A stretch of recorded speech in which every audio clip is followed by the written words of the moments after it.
What's up guys, Justin Brock here, the Medicare Guru, and I'm going to cover the 6 niches, insurance niches, the 6 niches of insurance, 6 pathways to success in insurance, 6 ways you can make money in insurance, whatever you want to call it. I'm going to cover 6 of them, okay? So, I'm going to go right to left, and then I'm going to go from top to bottom, right? Okay, a little bit weird, but that's how I'm going to do things. First one here, Medicare, obviously. If you've been following me for a while, you're probably either in Medicare or considering getting into it. Medicare is business to consumer. You got business to business and business to consumer. 4 of these 6 pathways are going to be business to consumer. That means you're going straight to the individuals needing help. You're not going to another business. You're not marketing to another business very much.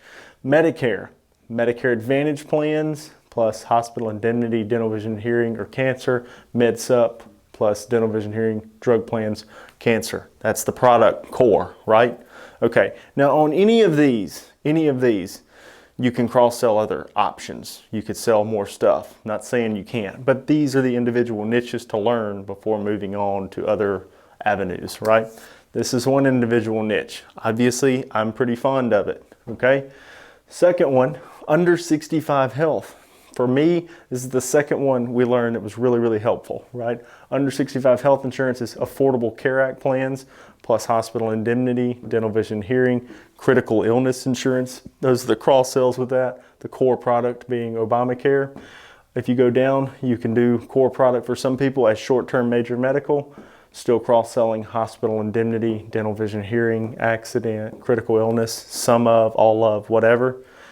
Then you got your indemnity plans. Occasionally you're in a state where there aren't any good short-term medical options, but some people cannot afford the Affordable Care Act plans, so they can go with an indemnity plan. And I put AOTA, all of the above. So any of these other ones could be cross-sold with it. Hospital indemnity, dental, vision, and hearing, critical illness, cancer, accident, all these different ones to help make that a more comprehensive type of plan. Healthcare sharing ministries, I went ahead and threw on here. We're not doing a lot of these anymore, but could come back up if the mandate is brought back because they cause an exemption from any tax penalties. And all of the above, again, you can cross-sell all this other stuff with it. We used to do a lot of healthcare sharing ministry with big indemnity plans and dental, vision, and hearing, cancer, accident, stuff like that. Then we were doing more indemnity. Then the short-term medicals got better. We started to do more of this. And of course, all along, we've been doing the ACA plans when it makes sense for our customers. I'm going to turn around here. We got personal lines. Now we're getting into P&C.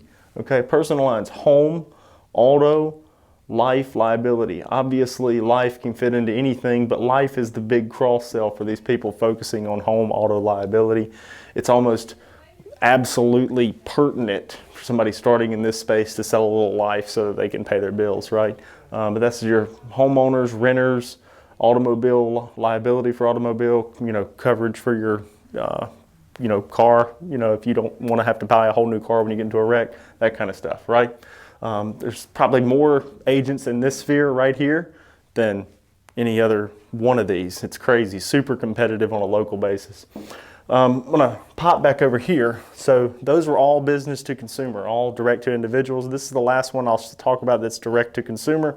It's life annuities AUM. I kind of put this all together because if you're going to focus on life, you should really do some annuities. And AUM is not really insurance, but it kind of falls into that sphere of estate planning and saving money and all that kind of stuff.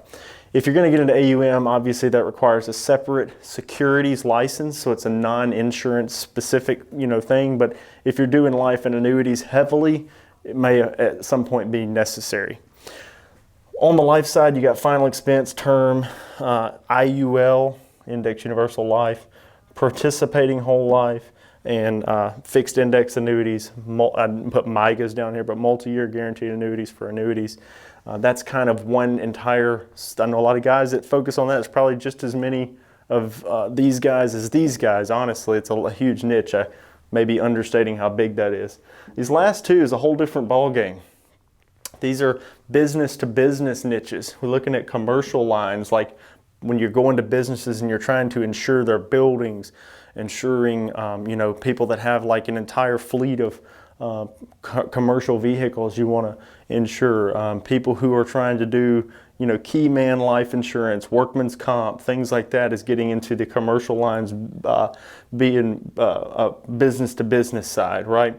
I threw key man life in there because it's just an obvious cross sell when you're dealing with these people, because if they're buying some of this other stuff, they're probably needing life insurance on particular people in there in case something happens to them. They're relevant to the business. By the same token, these two kind of go hand in hand, but it's completely different. Group health, group benefits. If you're going after this market, you're hopefully quoting the group health. You get a group of 100 people, you can come in, you can do a cafeteria plan. It's where you set up optional benefits. If you ever work for a business where you go in and they say, hey, which one of these benefits do you want to add to your cafeteria plan? It comes out as payroll deduction, right? That's your group benefits side. Probably not as many guys in this. It's really competitive to get in and get into a business. I'd say most people build careers faster into any of these sectors. Most likely the fastest off the ground one, in my opinion, would be this one or this one. The most scalable, this one and this one. And then after you've made a name for yourself, you might get into some of these. Now you can have a business or an agency that does all of this, but of course, the old saying is riches and niches. So you want to hyper focus on one. But as you get bigger and bigger and bigger, there's sayings by people like Warren Buffett that says you need to have 7 streams of income. So you don't want to be a multimillionaire, but everything be in Medicare eventually. But until you are making plenty of money at one of them, you want to scale one of them to the top. So plenty of people say, find something that makes you money, replicate it as fast as possible to make more, and then eventually you can divest into other avenues, rental property, blah, blah, blah. But if you're in insurance, these are ways you can divest over time into different avenues. Normally it's not you doing it because you don't want to be a jack of all trades. You want to pick one of these, scale it to the moon, and then begin to hire people to partner with to do some of the other stuff. So that is the 6 insurance niches to pursue. I hope that's helpful for you to understand. If I have left one out that you're doing or you want to know more about, put it in the comments below and we'll talk about that. And please guys, subscribe to the channel and follow us on Instagram. Talk to you later.